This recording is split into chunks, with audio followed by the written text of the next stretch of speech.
Fala galera do terceiro ano do sétimo moderno, aqui é o professor Wesley Farias e está começando mais uma aula de biologia. Hoje nós vamos falar sobre a dedução da lei da separação dos fatores. Vem mais de Mendel por aí. E antes de começar a nossa aula, tem a nossa vinheta. Roda a vinheta aí.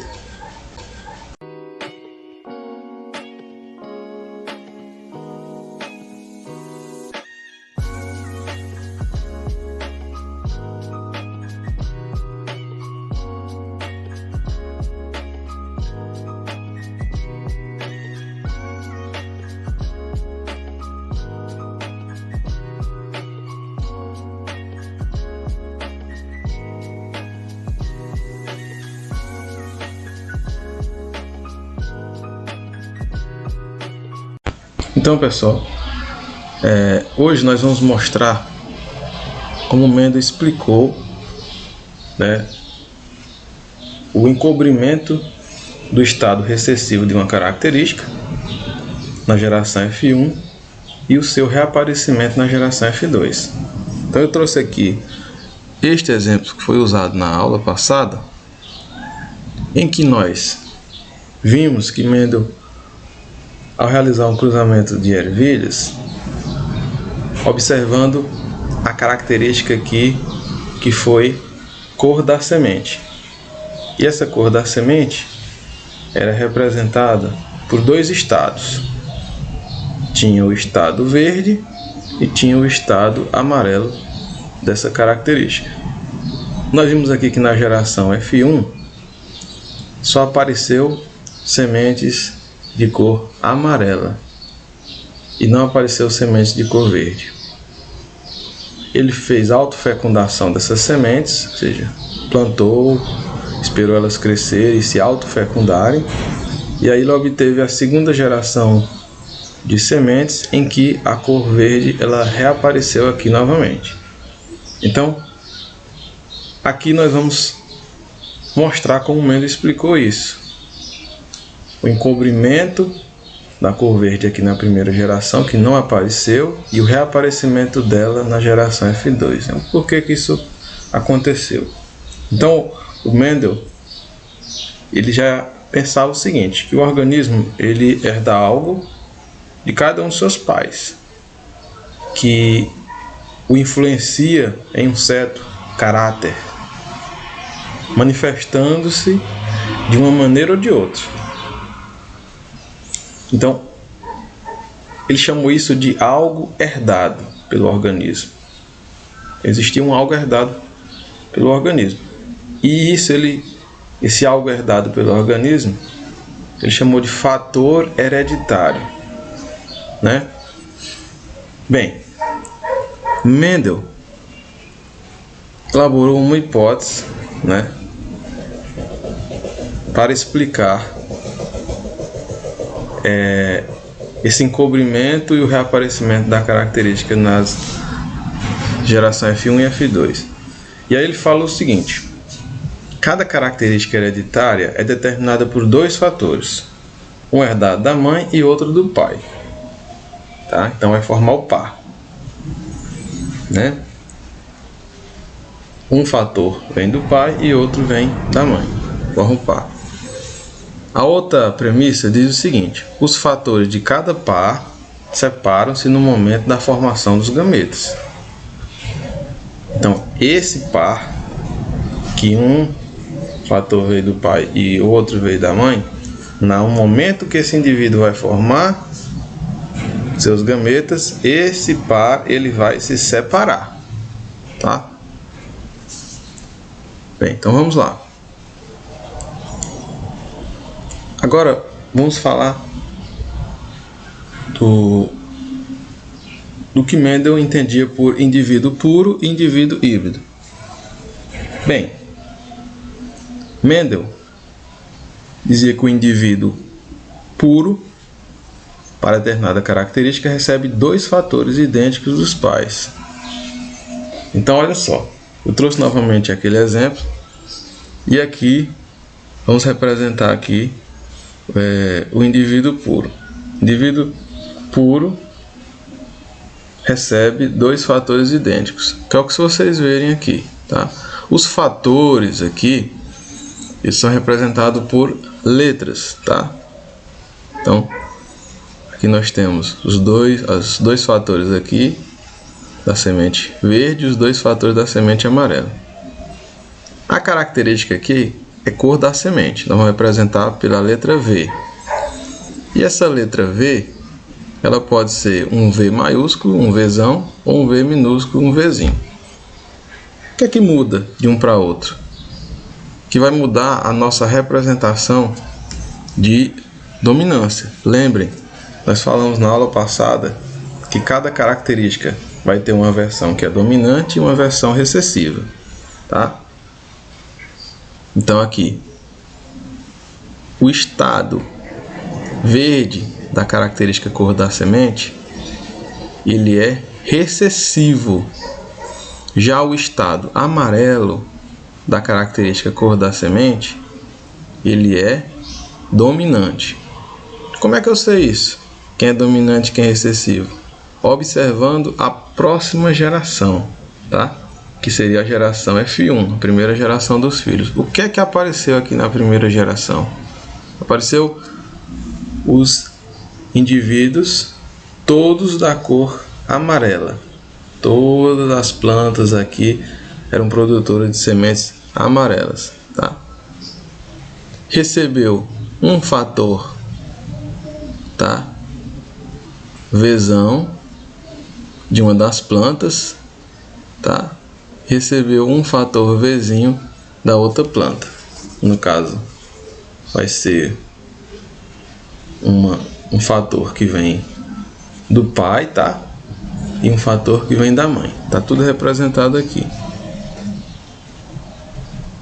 Então, a explicação, ela passa por isso, tá? Essas plantas da geração parental são puras, porque os dois fatores recebidos pelos pais são idênticos. Ele recebeu dois Vzinhos, então os dois são iguais, e esse recebeu dois Vzão. Já na geração F1, ele recebeu um Vzão daqui e um Vzinho daqui e manifestou a característica amarela, porque o Vzão é dominante sobre o Vzinho, tá? Quando os dois aparecem juntos. Então prevaleceu a cor amarela. Esse indivíduo aqui, ele é chamado de híbrido, porque ele recebeu fatores diferentes dos pais. Ele não recebeu só o Vzão ou só o Vzinho, ele recebeu um Vzão daqui, recebeu um Vzinho daqui do outro, tá? Ok? Aqui nós vamos mostrar mais um pouquinho de como entender essa separação dos fatores na hora da formação dos gametas, que era a base da primeira lei de Mendel. Olha só, aqui nós temos uma planta ervilha mostrando aqui a estatura. Então a estatura lá das plantas ervilha, ela era alta ou anã, não tinha um meio termo, tá? Então essa planta aqui, que é uma planta híbrida, nós representamos aqui por Azão e Azinho, certo? Ou seja, um alelo dominante, um alelo recessivo. Não importa a letra que a gente vai usar aqui, o que importa é que a letra maiúscula representa a dominância e a letra minúscula representa o recessivo. Então essa planta alta, tá? Que é a versão da estatura, poderia ser alta ou anã. Essa aqui é alta. Vamos ver o que é que vai acontecer aqui na hora da formação dos gametas desta planta. E depois vamos ver como ficaria como é que vai ficar os seus descendentes quando ela realizar a sua autofecundação. Só relembrando vocês que essa planta ervilha aqui, ela é hermafrodita, ou seja, ela tem os dois sexos, ela tem dois órgãos, um que produz gameta masculino e outro que produz gameta feminino, na mesma flor, tá? Então aqui nós vamos entender isso. Olha só, Se ela é uma planta híbrida, tá? Então quer dizer que ela vai produzir aqui os seus gametas femininos, tá? Sendo que esses fatores que ela vai para a característica estatura, eles se separam e cada gameta recebe um tipo de fator, nunca os dois juntos. Então ela tem aqui os dois fatores, azão, azinho. Quando ela for formar aqui os gametas femininos dela, ela vai formar, que no caso aqui são os óvulos, né? Ela vai formar 50% só de óvulos com o fator azão, 50% só de óvulos com o fator azinho, tá? Atualmente nós chamamos esse nome fator de alelos, tá? É uma atualização, tá? Um F5 aí para que vocês possam entender. Então são os alelos. Mendel chamava de fatores e nós vamos chamar atualmente de alelos. Então 50% dos alelos azão, 50% dos alelos azinho, tá? Para os óvulos. Então só óvulos azão e só óvulos azinho. Quando ela for formar aqui os gametas masculinos, que são os grãos de pólen, a mesma coisa. 50% deles terão apenas um tipo do fator, que é o azão. 50% terão apenas um tipo do fator ou dos alelos, né, que é o azinho. Então 50% dos grãos de pólen serão azão, 50% serão azinho. Nunca os dois juntos, tá? Porque eles se separam quando vão formar, tá, os gametas. E aqui uma simulação de como ficaria aqui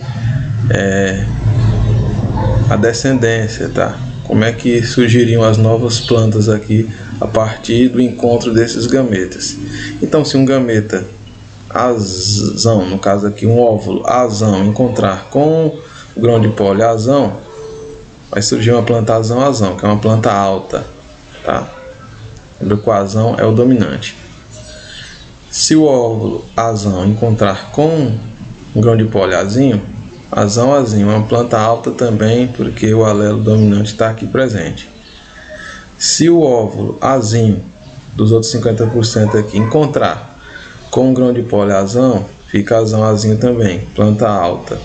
E se o óvulo azinho encontrar com um grão de pólen azinho, a planta é azinho, é uma planta anã, porque os dois alelos aqui são recessivos, ok?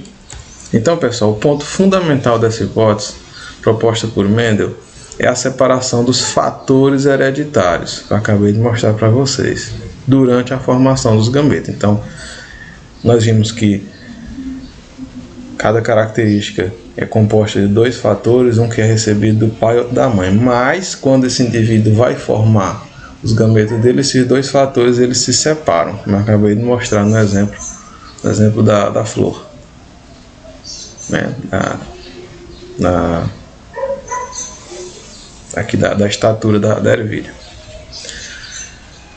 Esse princípio ele ficou conhecido como lei da segregação dos fatores ou primeira lei de Mendel. Então, e essa questão da separação dos fatores hereditários é chamada de lei da segregação ou separação dos fatores ou primeira lei de Mendel. Ok, pessoal?